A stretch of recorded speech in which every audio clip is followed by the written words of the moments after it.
Fierce alien queen's daughters vanished, only to be found curled up on the human's chest. The massive warship floated in the darkness of space like a sleeping giant.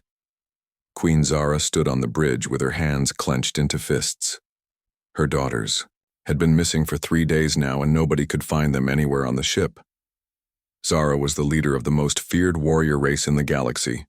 Her people called themselves the Vexthari, and they had conquered hundreds of worlds.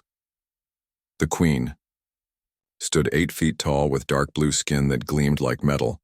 Her golden eyes could freeze the blood of any enemy who dared to look at her. Sharp claws extended from her fingers, and her teeth were like daggers when she smiled. But today she was not smiling. Her twin daughters Kira and Mira had disappeared, and the entire fleet was searching for them. These were not ordinary children. They were the future rulers of the Vexthari Empire. Both girls had inherited their mother's strength and fighting skills even though they were only 12 years old.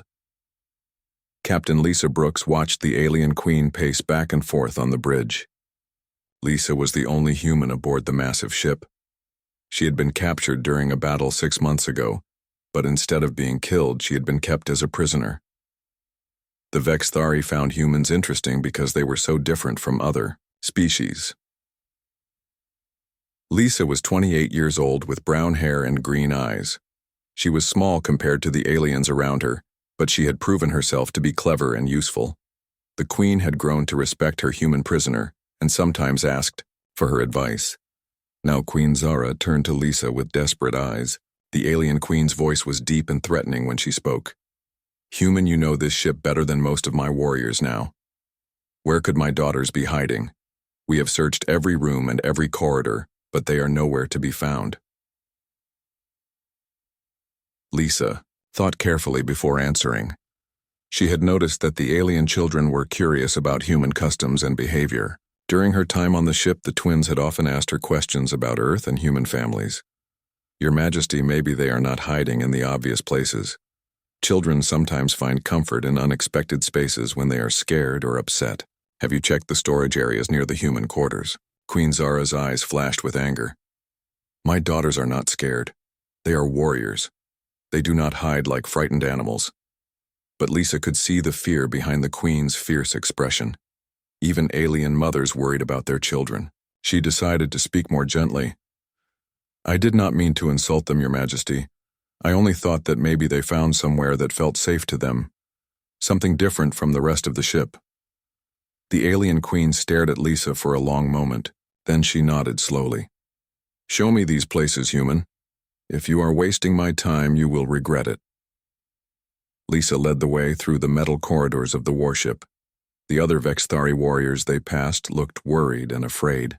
Everyone on the ship knew that if something had happened to the royal daughters, there would be terrible consequences. They searched the storage rooms and maintenance areas near Lisa's small quarters. The human section of the ship was different from the rest. The rooms were smaller and the lights were softer.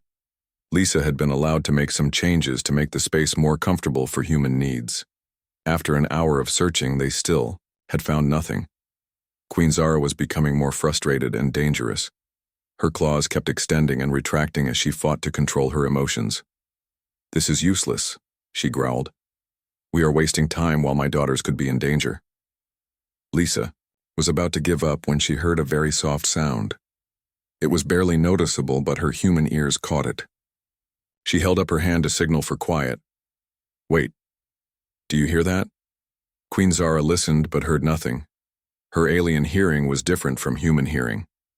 Lisa followed the sound down a narrow corridor that led to her own sleeping quarters. Then her door to Lisa's room was slightly open. She pushed it wider and stepped inside. The room was small and simple with just a bed and a few personal items. But there on the bed was the most amazing sight. The 2 alien princesses were fast asleep on Lisa's bed, but they were not alone. They had wrapped themselves around Lisa's pillow and were curled up like cats in a patch of sunlight. Their blue skin had turned a softer shade, and they looked peaceful and content. Kira had her arms wrapped around the pillow while Mira was curled up against her sister's back. Both girls were breathing slowly and deeply. They looked so young and innocent that it was hard to believe they were supposed to be fierce warriors. Queen Zara appeared in the doorway behind Lisa. When she saw her daughters, her mouth fell open in shock. The mighty alien queen had never seen anything like this before. "What are they doing?" she whispered. Lisa smiled softly. "I think they are comforting themselves. The pillow smells like me, and humans have a different scent than your people. Maybe it reminds them of something safe and gentle." The alien queen stepped closer to the bed. Her daughters had never shown this kind of behavior before. In Vexthari, culture children were trained to be strong and independent from a very young age. Showing weakness or seeking comfort was not allowed. But here were her own daughters doing exactly that. And they had chosen to seek comfort from the human prisoner, rather than their own people. Queen Zara reached out to wake them, but Lisa caught her arm gently. "Please let them sleep a little longer, they look so peaceful." The alien queen jerked her arm away, but she did not wake her daughters.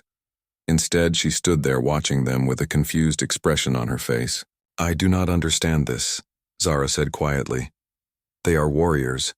They should not need comfort from anyone, especially not from a weak human." Lisa felt a flash of anger at being called weak, but she kept her voice calm. Maybe being strong does not mean never needing comfort. Even the bravest warriors need to rest and feel safe sometimes. Queen Zara looked at Lisa with new interest. "You think my daughters are brave?" "Of course they are. But they are also children. All children need to feel loved and protected no matter how strong they are." The alien queen was quiet for a long time. She had never thought about parenting in this way. In her culture, strength was everything, and showing emotion was considered dangerous. But looking at her daughters now, she realized they did seem happier and more relaxed than she had seen them in months.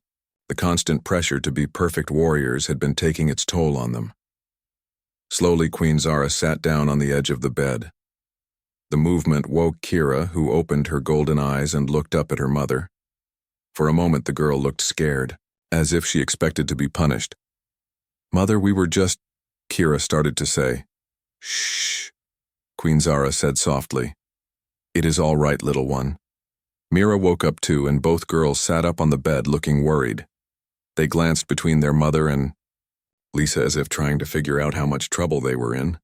Lisa decided to speak first. "Your mother was very worried about you both. The whole ship has been searching for you."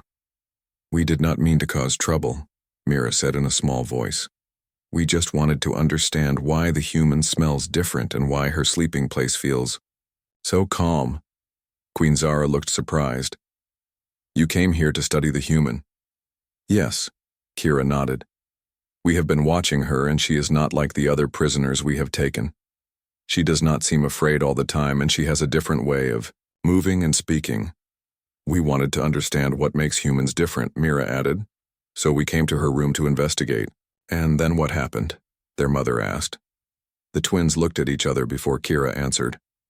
"We found her sleeping things, and they smelled nice. Not dangerous or threatening like warrior scents, just warm and safe. We only meant to study them for a few minutes, but then we felt so relaxed that we fell asleep." Lisa watched Queen Zara's face as she processed this information. The alien queen was learning something new about her own daughters and about humans too. "You felt safe here?" Zara said slowly. "Yes, Mother. For the first time in months, we were not worried about training or fighting or proving ourselves. We just felt peaceful." Queen Zara looked around the small human quarters. Everything was softer and more comfortable than the stark warrior spaces. On the rest of the ship, there were small decorations and personal items that made the room feel like a home rather than a military facility. "Human," the Queen said, turning to Lisa. "What you said about warriors needing rest and comfort, is this how human warriors live?" Lisa thought carefully about her answer. "Human warriors are trained to be strong and brave just like yours. But we also believe that taking care of each other makes us stronger. We have families and friends who support us. This gives us something to fight for and a safe place to return to after battle." "And human children," Zara continued. "How are they raised?" "We teach them to be strong and independent, but we also make sure they know they are loved." We believe that children who feel secure and supported grow up to be better warriors and leaders. Queen Zara was quiet for several minutes. Her daughters waited nervously to see what she would decide. Finally, the alien queen spoke. My daughters, you will not be punished for this, but I want to understand what you have learned here. Over the next hour, the twins told their mother about their observations of human behavior. They had been watching Lisa for weeks and had noticed how she remained calm under pressure and how she showed kindness even to her captors. She is not